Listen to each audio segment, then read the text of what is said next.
Hey guys, it's BlazeCry back with more Genshin Impact. Today's video is a full guide on Venti as requested in my previous Child and Venti comparison video. There's a lot to cover. I will quickly go through his kits, his role, his artifact choice, his stat priorities, his weapon choice, his team comp, and some gameplay highlights. Without further ado, let's get into it. First of all, I'm going through his kits very quickly. The autos are trash, ignore this. It's safe to keep it at level 1. This is why Venti is a support, not a carry. The elemental skill when pressed has mini CC, high damage scaling, good energy in the form of 3 animal particles, and low CD at 6 seconds.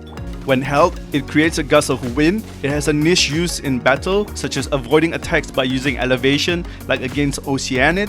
It's great for traveling, but generally you want to avoid to use this in battles. The elemental burst has a big range, long duration CC, lasts for 8 seconds. It has a big damage, it's easily spammable. In terms of utility, nothing comes close, okay? A combination of using Animal MC Ultimate to bring enemies together and then using Sucrose to hold them down in one place is as close as it gets to Venti's Ultimate. But Venti does all that in the press of one button.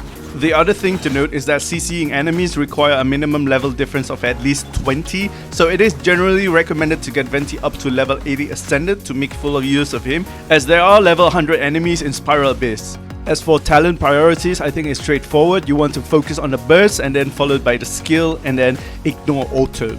Let's go through his constellations quickly. C1 improves his aim shot damage. It's one of the worst C1s in the game. It's really not worth it. From then on, his constellations are actually really good. If you're interested to invest in Venti constellations, you should aim for C2 at minimum, and then you're welcome to go up to as many constellations as you want. However, Venti is able to fulfill his role even at C0. Let us now move on to Venti's build. Firstly, the artifact choice. The best overall option is 4-piece Viridescent Venera. It's also the best option for the amount of damage that he will do personally. The second best option is to use 2-piece Viridescent Venera and 2-piece Noblesse.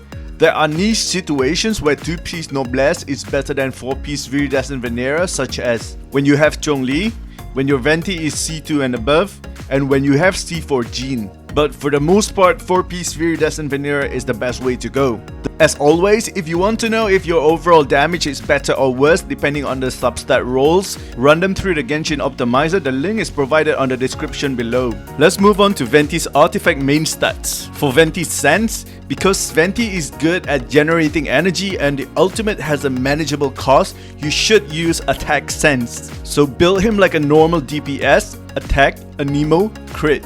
For stat priorities, aim for a baseline ER between 150 to 180% dependent on the team, and then crit, and then attack, and then EM. For the best weapon choice, here is the list. Basically, for most players, at low refinement, you can go with Alley Hunter, Viridescent Hunt, or the Stringless. At max refinement, the Stringless and Alley Hunter's performance is close to Skyward Harp. Favonius Bow is a very low performer. It only has merit if for some reason you want to play Venti but you cannot use his E twice within one ultimate. Sacrificial Bow at max refinement is a special case where the third E can fit into the ultimate rotation. For free to play, the Windbloom Ode is a good option considering that it is better than the craftable bow options, but its performance is more or less in the mid-tier level. The thing is, Venti gets ER as his Ascension stat, so it's relatively easy to get high ER from substats alone.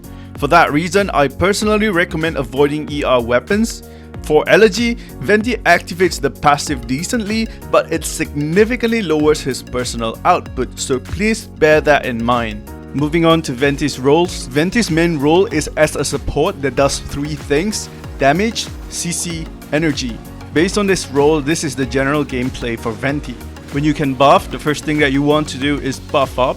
Apply the supporting element to an enemy, meaning the element that is different from your main DPS. Swap to Venti, use his E first, followed by his Q, so that the energy particles will be absorbed by Venti after his animation is over, and then switch immediately to the main DPS. In practical terms, I know that the 4-piece Viridescent Venera here reduces the elemental resistance of the sub DPS rather than the main DPS, but think of it as extra damage for the sub DPS and spread damage from Venti, because having the reaction from main DPS is generally better. The chosen element is also usually the element that needs more energies than the main DPS, so the fact that the energy given back is to the sub DPS rather than the main DPS makes sense. The other thing that you need to think about is when to use Venti's second E after his ultimate has been used. In this clip, you can see that I go back to Venti before I commit myself to some fill time on Child, which allows Venti's ultimate to be fully recharged. Moving on to team comps, Venti is usually considered the last piece that gels a team together. The way you build a team is usually main DPS, enabler, healer, and then lastly utility or flex. Venti usually acts as a support that helps the main DPS to land its damage properly to everyone.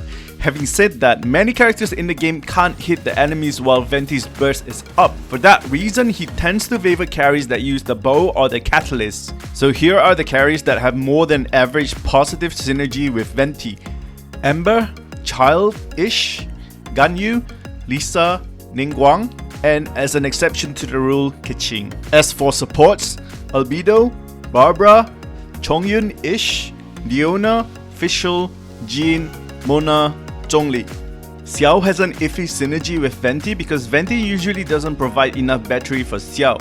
Xiao's best battery is Sucrose, whose support function is also a CC unit, clashing with Venti. Also, the other issue is that Venti can't use his second E off cooldown while you're in Xiao's ultimate, so the two of them have anti-synergy in terms of energy.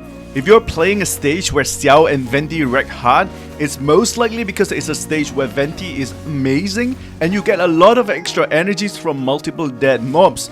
Otherwise, the synergy is actually rather awkward. In that case, Xiao's presence is like a win more, and not because the two of them are an amazing couple. So while Venti is an amazing unit, it's actually sad that a lot of the popular carries like Bennett, Diluc, Hu Tao, Keia, Razor, and Xiao have less than average synergy with Venti. Characters like Diluc and Hu Tao can do a nuke while the enemies are in Venti's burst, kind of like Chongyun here, but that's it. So you're going to have to find other ways to fill the long CC duration. To sum it up, Venti's best synergies involve these two concepts: range attack and quick swap. For that reason, Keqing is an exception to the rule because while her autos have terrible synergy with Venti, she is one of the better quick swap carries in the game, and her ultimate and Venti together hit really hard.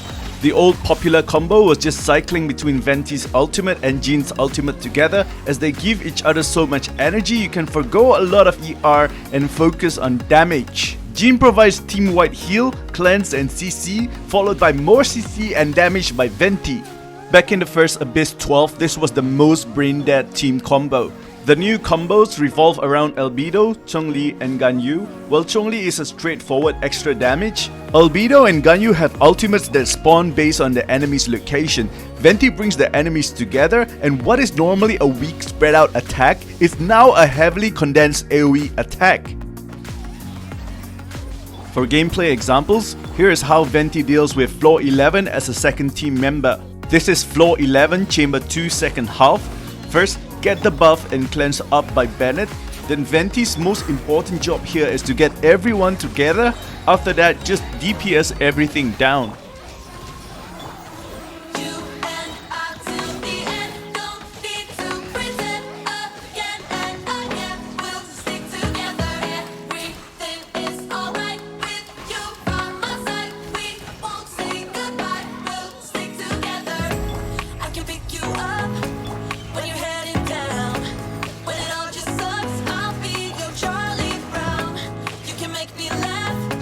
When I wanna cry in a world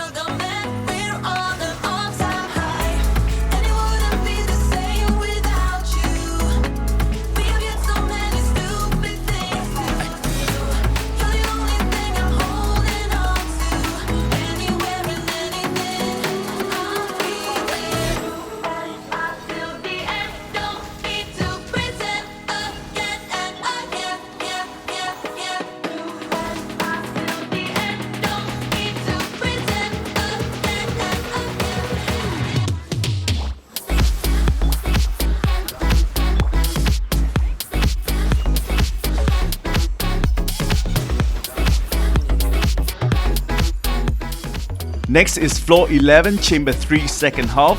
Venti's most important job is to CC and group the enemies together. With his kits, he can pretty much stop the seasoned mages from teleporting all over the place, and his ultimate will also get the Fatui agent out from being invisible.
If this video has been helpful, please leave a like and subscribe for more Genshin Impact content. If you have any other questions, feel free to leave them in the comment section below. Have a great one, guys. Bye bye.